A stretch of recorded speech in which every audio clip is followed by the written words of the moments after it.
Texas. I'm gonna take a walk around. I'm gonna exit this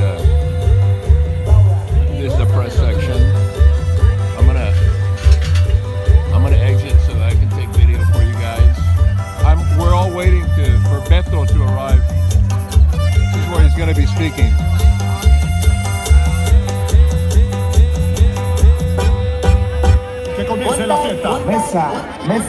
They had some musical entertainment a little while ago, and it's going to be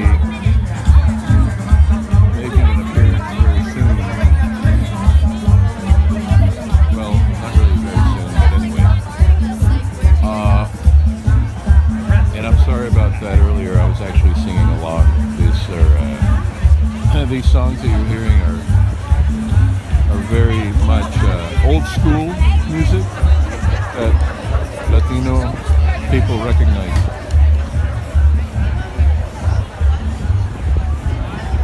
So what I'm doing here, you see, this is it's like you can't really appreciate the humanity because it's dark, but believe me, there's people all over the grounds here. There's just a couple of blocks. See, just a couple of blocks south of the Capitol building, and see, this is they were nice enough to have a special reserved seating here for people with disabilities so that they can also participate. This is the perimeter.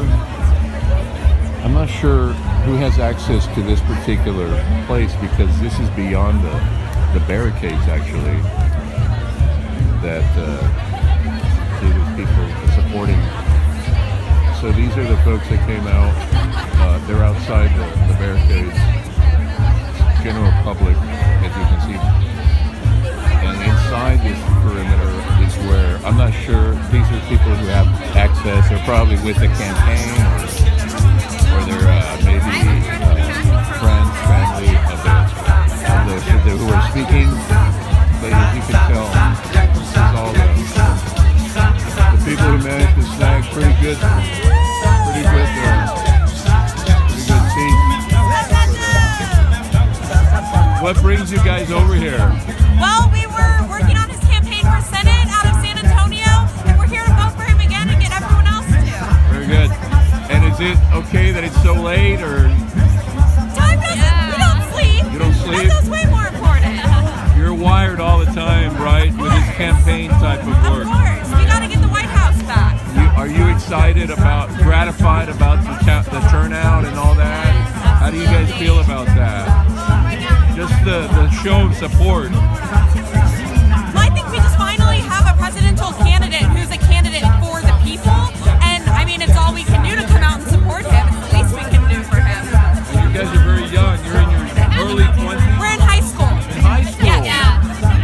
I assume early 20s because you're so well spoken. I'm sorry if that was condescending in any way. I meant it in the nicest way possible. You're still in high school. You're so politically aware at such a young age. Why is that? Did you grow up with your parents talking to you about things like and I think especially we see so many issues firsthand at our school, and the fact that there are so many young people who are oblivious to everything going on politically, it makes me sad because we have, even though a lot of high schoolers can't vote, there's still so much influence they have to bring it home and bring it within their communities. So I think it's really important that the younger people become more aware, especially because this is our future. Absolutely. And how far is it to your voting age? Pardon? How far is it till your voting age? Both of us were able to vote for Beto in the Senate election last November. Cool.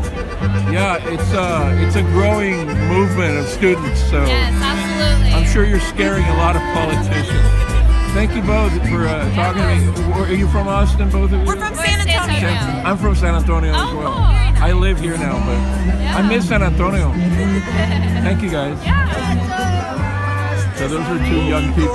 I assume they were college students because they just were so articulate. And I don't mean that in any way pejorative to young people. So here's more of the perimeter. But it was pretty amazing how she was talking so wisely about just about the political process, you know. I certainly don't think I was that engaged or politically astute when I was that young lady's age. So that gives you an indication, too, of the young people who have come out tonight. There's a lot of young people here, but really it's a mixture of ages and also a mixture of just a cross section of people of all walks of life, not political stripes, but they are here supporting, as you can see, supporting Beto O'Rourke, a candidate from El Paso, Texas. I just thought I'd do this before Beto actually starts speaking, just to give you guys an idea of everybody who came out. A lot of support, right? Very good. So yeah, we see a lot of people supporting the candidate. So anyway, that gives you a little inside the scenes sort of thing. Those are the folks that are outside the perimeter. We're not able to get in, or I should say, actually got pretty good seats right outside the perimeter, the barricades. Not seats, but you know, positioning, because otherwise they would have to be farther out. So all things considered, and by the way, these folks have been here since probably around 6:30, 6:45. That's when the speakers started, the people started speaking ahead of the candidate. So that gives you an indication. Once more, I always like to end stuff like this with a shot of the Capitol, because really it's the best, most ideal backdrop a politician can possibly hope for when they're campaigning in Texas, especially. And I'm about to show you. Well, you can see it already, but there it is. It doesn't do it justice the way I'm seeing it from my angle. It's a very dramatic, obviously, building. You know, it's just a very venerable structure.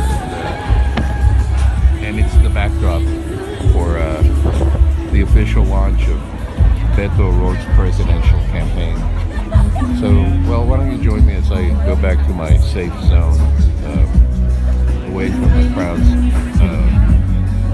and you'll be like joining me inside this press area. Here we go. Here we go. Oh, thank you very much.